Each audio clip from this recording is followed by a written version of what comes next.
魏婴看了眼努力保持风度的江丰眠，声音中不自觉地带了丝不确定，问道：“齐叔，你去夷陵找过我？”总共去了3批人，都折在了夷陵。齐云并没有全部说出来，有些东西需要他自己想通。作为好友，齐云已经仁至义尽；作为家主，齐云不能再牺牲其他人的生命。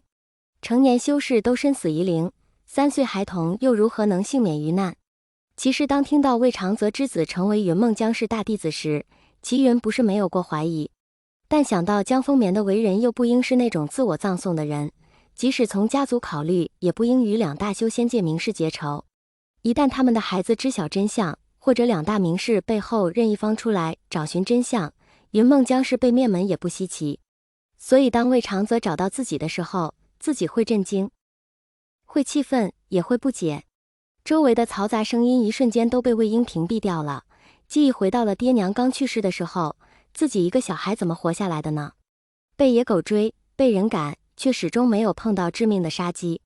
那里可是夷陵啊，有着连岐山温氏都搞不定的乱葬岗，还有其他山精鬼怪，一切仿佛一个巨大的圆环，被人操纵着的命运，不知身死何处的爹娘。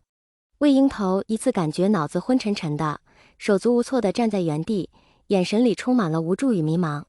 齐叔，我需要自己想一想。魏婴心不在焉地说道。江丰眠早已扶起于子渊，并命人将其扶了回去。阿宪，你若想跟齐云走，我也不拦你，你自己好好想想。江丰眠朝着魏婴说道。其实魏长泽和藏色的身死，谁又能找到那早已被湮灭的证据？对于这个，江丰眠并不担心。对于魏婴，一起生活了那么多年，也许一开始别有用心，但也有了些真情实意。阿宪若是离去，阿成必然少了得力助手，但现在让他走，对云梦江氏还是最好的印象，对云梦最是有利。江丰眠后又对魏婴说道：“他们都说我过了5年才找到你，可是在夷陵我也折了好多下属。阿宪，要怪就怪江叔叔没本事。前有齐云的3批人马入夷陵有去无回，后有江丰眠自暴折了好多下属。齐云嘴角挂了一丝若有若无的笑意，折了好多下属，怕都是杀人灭口吧？若非早与魏长泽见过面，齐云怕也要被这一套说辞给饶了进去。你还是先昭告天下，说明长泽兄和江家的关系吧。毕竟这关乎到阿英的未来，还是说江宗主想让世人对阿英的印象固定在江家那不知所谓的家奴？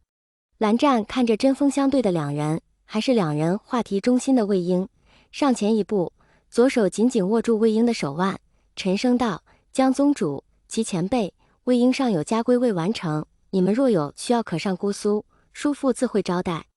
前辈告辞。”随后潇洒地将魏婴拉上了碧尘，顶着众人的目光朝着姑苏御剑而去。这是蓝湛第一次做出逾矩之事，心里仿佛装了10几只小兔子疯狂碰撞，可视线对上一旁茫然无措的魏婴，心情瞬间就平静了下来。蓝湛，魏婴努力扬起笑容，却有心无力。蓝湛第一次看到如此样样不乐的魏婴，他的周身都散发着痛苦的气息。蓝湛有点讨厌自己嘴太笨，而自己能做的就是陪在他身边，加快回程的速度。等回到姑苏蓝氏的藏书阁，蓝湛从抽屉里拿出了全新的宣纸，置于桌上，然后默默地将散落在地的图画收整放于一旁。蓝湛将细长的笔沾了沾墨递了过去。魏婴，抄家规。魏婴闻言当即耷拉着脑袋。蓝湛，我都那么惨了，你还让我抄家规？蓝湛说道。可静心。魏婴思及此，也就接过了毛笔，于宣纸上开始了抄写。许是受了心情的影响，原先豪放不羁的字正了许多。魏婴看着礼仪篇上的家规，手中也不停地动着。不可数典忘宗，不可不敬长辈，不可极刑，果然死板，但却挺有理的。蓝湛就静静地待在一旁，看着魏婴的表情慢慢由凝重过渡到正常，心里暗暗松了口气。遂坐在一旁也做起了功课。时间慢慢的流逝，2个俊朗少年一起奋笔疾书的样子便这样闯进了魏长泽的眼帘。魏长泽和蓝启仁一起来到藏书阁，便见着这样的画面。蓝启仁满意的捋了捋胡子。虽然他们中途跑去云梦，可回来能自觉补上家规，倒也还算懂事。罚抄100遍以上，也不过是为了留下魏婴。蓝启仁想着得找个机会，顾着先生的身份，给魏婴减少罚抄的次数。阿英，魏婴听的声音抬头寻找那来源，一身黑衣入了眼帘，是一个和齐叔年龄差不多的人。魏婴寻思着，难道阿爹的好友都来找我了？怎地突然就都找来了呢？魏婴也不知道发生了什么事，只能无辜地望着那人。魏婴说道：“不知阁下是何人，也是我爹的朋友吗？”咳。蓝启仁右手握拳，轻轻放在嘴边咳了咳，心下倒是对魏婴又怜爱了几分。